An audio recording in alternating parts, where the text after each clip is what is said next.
جمال الوجود بذكر الإله وتصفو الحياة بنور هدى.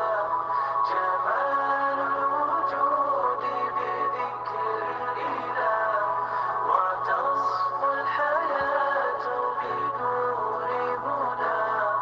وتطلب نفس له طاعة ويبلغ سعد إلى منتهى.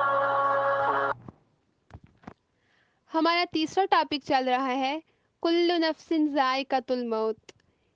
اس میں آپ کے مختلف سوالات کے جوابات دے رہی تاکہ آپ کو علم ہو جائے کہ اس زندگی کی حقیقت کیا ہے، محض موت کا ذائقہ چکھنے تک. پھر ہماری اخروی اور ابدی زندگی کا آغاز ہو جاتا ہے، جس کے لیے ہمیں اس فانی دنیا میں تیاری کرنی ہے، اور وہ اسی وقت ممکن ہے جب ہم اس دنیا کو چھوڑ کر اپنی آخرت کی فکر کریں گے. اللہ نے یہ دنیا بنائی ہی آزمائش کے لیے ہے، تاکہ ہمیں آزما سکے ہم میں سے کون اللہ سے وفا کرتا ہے. ایک سوال جو کیا جاتا ہے کہ اگر ہم نیکی کی راہ پر چل رہے ہوں تو راستے میں ابلیس ہمیں بہکاتا ہے، ایسے میں کیا کریں؟ سب سے پہلے تو آپ کو میں نے بتایا تھا نفس پر کنٹرول کریں. جب آپ اپنے نفس پر قابو پا لیں گی تو پھر آپ کے لیے ہر عمل کرنا آسان ہو جائے گا.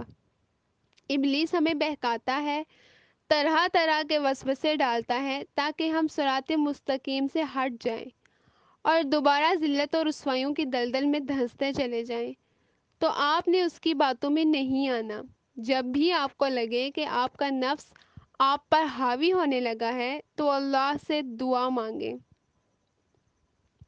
یا حیو یا قیوم برحمتک استغیث اصلح لی شأنی کلہ ولا تکلنی الی نفسی طرفۃ عینی.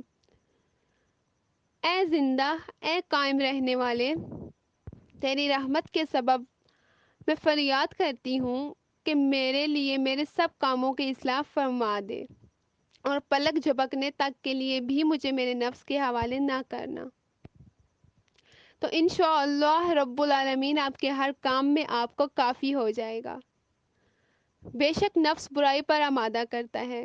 نفس کو پاک نہیں کہا جا سکتا کیونکہ وہ ہمیشہ برائی کی طرف راغب کرتا ہے. لیکن جب آپ اپنے آپ کو اللہ کے سپرد کر دیں گی تو پھر اللہ آپ کی حفاظت فرمائے گا. اور اگر آپ کا نفس آپ کو کبھی یہ کہے کہ دیکھو سب کتنی پیاری لگ رہی ہیں پردے کے بغیر، جوڑا کیے ہوئے، برہنہ ڈریس پہنے ہوئے، تو اس وقت آپ اپنے نفس کو مخاطب کر کے یہ یاد دلایا کریں کہ یہی تجھ کو دھن ہے، رہوں سب سے بالا، ہو زینت نرالی، ہو فیشن نرالا، جیا کرتا ہے کیا یوں ہی مرنے والا، تجھے حسن ظاہر نے دھوکے میں ڈالا، جگہ جی لگانے کی دنیا نہیں ہے، یہ عبرت کی جا ہے، تماشا نہیں ہے. تب آپ پھر اپنی آخرت کو خوبصورت بنانے میں لگ جائیں گی، جہاں آپ کو ہمیشہ رہنا ہے. اس دنیا کا حسن چکا چوند عارضی ہے، اصل خوبصورتی تو آپ کی یہ ہے کہ آپ آخرت میں سرخرو ہو کر اللہ کی رحمت میں آ سکیں. تو اس دن اللہ کے عرش کے سائے تلے جگہ بنانے کے لیے آپ کو ابھی سے ہی تگ و دو کرنی پڑے گی. تب جا کے آپ اللہ کو، اس کی رضا کو پا سکیں گی.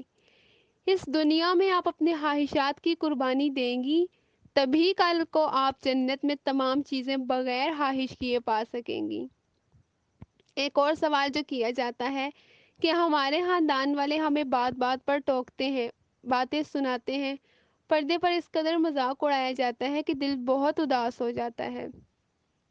یہ دور کٹھن ضرور ہوتا ہے جب اپنے آپ کو اذیت پہنچائیں، لیکن اس دور میں آپ کو صبر کرنا ہوگا۔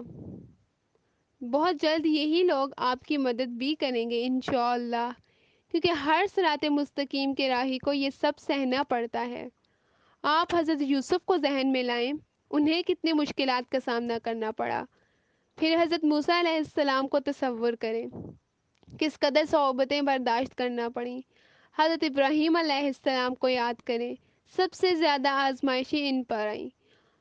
ان کے والد نے ان کو طرح طرح کی اذیتیں دیں، اپنے بیٹے کی قربانی کرنا پڑی، اپنی بیوی کو بچے کے ہمراہ صحرا میں چھوڑنا پڑا، لیکن انہوں نے یہ سب کام باخوشی کیے، صرف اپنے رب کی رضا کے لیے۔ تو ہمیں تو اتنی آزمائشوں کا سامنا کرنا ہی نہیں پڑتا جتنا صحابہ کرام رضوان اللہ اجمعین کو کرنا پڑا۔ جنت کا راستہ آسان نہیں ہے، یہ آسائشوں سے نہیں بلکہ آزمائشوں سے مزین کیا گیا ہے۔ اس لیے جب بھی آپ کو کوئی تکلیف دے تو اس وقت جنت کو یاد کیا کریں، اس کے سامنے یہ سب تکلیفیں مان پڑ جائیں گی۔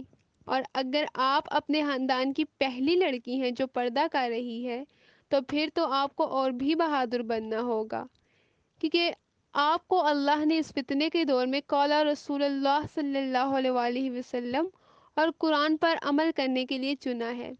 تو جب اللہ نے آپ کو چنا ہے تو اس کا چناؤ بہت خاص ہوتا ہے، آپ کو بھی خاص بننا ہوگا۔ آپ خاندان کی پہلی لڑکی ہوں گی جو اللہ کے اس حکم کی اپنی خاندان میں بنیاد رکھے گی، تو آزمائشیں بھی اتنی ہی زیادہ آئیں گی، لیکن آپ نے ہمت نہیں ہارنی، کیونکہ یہ ایمان کی دلیل ہے۔ جتنا زیادہ آپ کا ایمان ہوگا اتنی ہی زیادہ آزمائشیں آئیں گی، آپ نے ثابت قدم رہنا ہے۔ میں بھی اپنے خاندان میں پہلی لڑکی ہوں جو شرعی پردہ کر رہی ہوں اللہ کے فضل سے، اس لیے کافی کچھ سہنا پڑ رہا، لیکن اس کا اجر بھی بہت ہوگا انشاءاللہ، کیونکہ اس کے بعد جو بھی اللہ کے اس حکم پر عمل کرے گا اس کا اجر اس کو بھی ملے گا جس نے اس نیک کام کی بنیاد رکھی ہوگی۔ اسی لیے اللہ نے فرمایا ہے، اور نیکی اور تقوی پر باہم تعاون کرو اور گناہ اور زیادتی پر تعاون نہ کرو۔ المائدہ آیت نمبر 2۔ مصائب سے گھبرانا نہیں ہے، یہ آپ کو آپ کے اللہ کے قریب کرنے کے لیے آپ کی زندگی میں آتے، اور جب آپ کے خاندان والے آپ کو اذیت پہنچاتے ہیں تب یاد رکھا کریں، ان کا آپ کو اذیت پہنچانا آپ کو آپ کے اللہ کا قرب عطا کرتا ہے۔ وہ نہیں جانتے ہوتے کہ اس وقت آپ کا تعلق اللہ سے مضبوط ہو رہا ہوتا ہے، اس لیے ان کی باتوں پر پریشان ہونے کی بجائے اللہ کی قربت حاصل کیا کریں۔ ایک اور سوال جو مجھ سے کیا جاتا ہے کہ آپ کو پردے کی جانب موٹیویٹ کس نے کیا؟ ہر کسی کی زندگی میں کوئی نہ کوئی موٹیویشن ضرور ہوتی ہے۔ آپ سب کی زندگی میں بھی کوئی ایسی شخصیت ضرور ہوگی جس نے آپ کو موٹیویٹ کیا ہوگا۔ میری موٹیویشن میں خود ہوں، مجھے کبھی کسی نے نہیں کہا کہ تم پردہ کرو۔ ہاں، میری زندگی میں دو ایسی ہستیاں آئیں جن کو میں نے شرعی پردہ کرتے دیکھا۔ کالج میں میری استاذہ نبیلہ شرعی پردہ کرتی تھی، اور میری ایک سینئر آپی تھی، آپی آسمہ، وہ کیا کرتی تھی۔ زندگی میں پہلی بار کسی کو شرعی پردہ کرتے دیکھا تھا، لیکن انہوں نے کبھی یہ نہیں کہا تھا کہ پردہ کرو۔ میری استاذہ جی بے پردگی پر لیکچر دیا کرتی تھیں، لیکن کبھی ہمیں فورس نہیں کیا کہ پردہ کرو۔ ان کے عمل کو دیکھ کر ہی بہت ساری لڑکیاں پردے کی جانب موٹیویٹ ہوئیں اللہ کے فضل سے۔ لیکن وہ وقت ایسا ہوتا جب اتنا شعور نہیں ہوتا، نہ ہی عمل کرنے کا دل کرتا۔ اس وقت میرا تعلق اللہ سے مضبوط نہیں تھا تو اتنا اس طرف دھیان نہیں تھا، لیکن پھر اللہ نے دل بدلا الحمدللہ کثیرا، اور مجھے عام سے ہاتھ کا لیا۔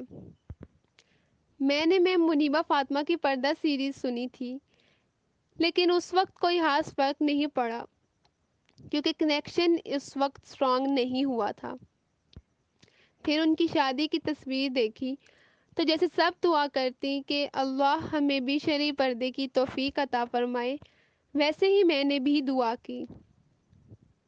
جب بھی کسی کو ایسے پردے میں دیکھتی تھی تو دل بہت کرتا تھا، لیکن کبھی اس طرف توجہ نہیں کی تھی، کیونکہ مجھے کوئی بھی گائیڈ کرنے والا نہیں تھا کہ پردہ کیا ہے، اسے کرنا فرض ہے یا نہیں، تو میں نے بھی کوئی خاص توجہ نہیں کی۔ پھر جب قرآن پڑھنا شروع کیا تو دل میں اللہ کی محبت پیدا ہونا شروع ہوئی۔ پھر میرے دل کی حالت تبدیل ہونا شروع ہوئی اور میں نے بغیر سوچے سمجھے پردہ کر لیا اللہ کے فضل سے۔ یہ اللہ کی خاص رحمت تھی مجھ پر، جو اس نے مجھے چن لیا۔ میں اب اپنی بہن کو بھی حوصلہ دیتی جب بھی وہ ہمت ہارنے لگی ہوتی، اور باقی سب کو بھی بإذن اللہ۔ آپ سب کو تو کافی گائیڈ کرنے والے مل گئے ہیں، اب تو بہت آسانی ہو گئی ہے اللہ کے فضل سے۔ اب آپ کے لیے عمل کرنا آسان ہے، کیونکہ آپ کو پہلے سے ہی سب بتا دیا جاتا ہے، تو آپ اللہ کے حکم پر فوراً سمینا و اطاعنا کر لیا کریں تاکہ اللہ کی خوشنودی حاصل کر سکیں۔ میں جب دین کی طرف آنا شروع ہوئی تھی تو میں نے واٹس ایپ اسٹوری پر اسٹیٹس لگایا تھا کہ میں چاہتی ہوں میں جنت میں نوجوانوں کی ایک جماعت لے کر جاؤں، جیسے اصحاب کہف تھے، بالکل ویسے ہی، جنہوں نے اپنی جوانی اللہ کے لیے وقف کر دی ہو۔ تو سب سسٹرز نے کہا تھا انشاءاللہ ہم آپ کے ساتھ ہیں، کیونکہ اصحاب کہف وہ نوجوان ہیں جنہوں نے حاکم وقت کے سامنے اللہ کا دین سر بلند کیا اور اللہ کی رحمت پا گئے۔ میں بھی چاہتی ہوں ایک ایسی جماعت ہو نوجوانوں کی، جب اللہ کے سامنے پیش ہو تو اللہ خوش ہو جائے۔ اس کے کچھ عرصہ بعد میں نے خواب دیکھا کہ میں اور میرے ساتھ نقابی گرلز کا ایک گروپ ہوتا ہے۔ ایک نہایت حسین وادی ہوتی ہے، اس میں ہم جیسے ہی انٹر ہوتے ہیں تو ٹھنڈی ہوائیں چلنا شروع ہو جاتی ہیں۔ ہم سب پردے میں ہوتی ہیں، اوپر سے آسمان کی طرف سے ہم پر گلاب کے پھول گرتے ہیں اور ٹھنڈی ہوائیں معطر کر جاتی۔ ہم سب گرلز پر روشنی ہوتی ہے۔ دوسری طرف میں جب دیکھتی ہوں تو وہاں بے پردہ لڑکیوں کا گروپ ہوتا ہے، ٹائٹ جینز پہنے ہوئے، بال کھولے ہوئے، ان پر پہلے روشنی ہوتی، پھر اندھیرا چھا جاتا، اور جو میرے ساتھ نقابی گرلز ہوتی ہیں ان پر پہلے اندھیرا ہوتا ہے، پھر جیسے ہی اس وادی میں داخل ہوتے ہیں ہم پر روشنی ہو جاتی۔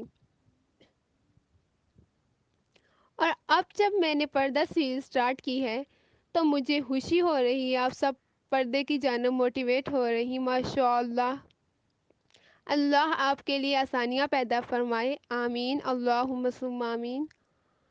اور آپ میں زیادہ یوتھ اور ٹین ایجرز ہیں تو مجھے یقین ہے انشاءاللہ اس سیریز سے جتنی گرلز موٹیویٹ ہو کر پردہ کریں گی، ہم سب جنت میں ساتھ ہوں گی انشاءاللہ۔ اللہ ہم سے ہماری کاوش قبول فرمائے، آمین، اللہم ثم آمین۔ اللہم اجمعنا فی جنت الفردوس، آمین، اللہم ثم آمین۔ آج ہمارا یہ ٹاپک مکمل ہو گیا ہے، کل سے بإذن اللہ ہم اپنا چوتھا سٹیپ سٹارٹ کریں گے، اللہ یجتبی، اللہ چن لیتا ہے۔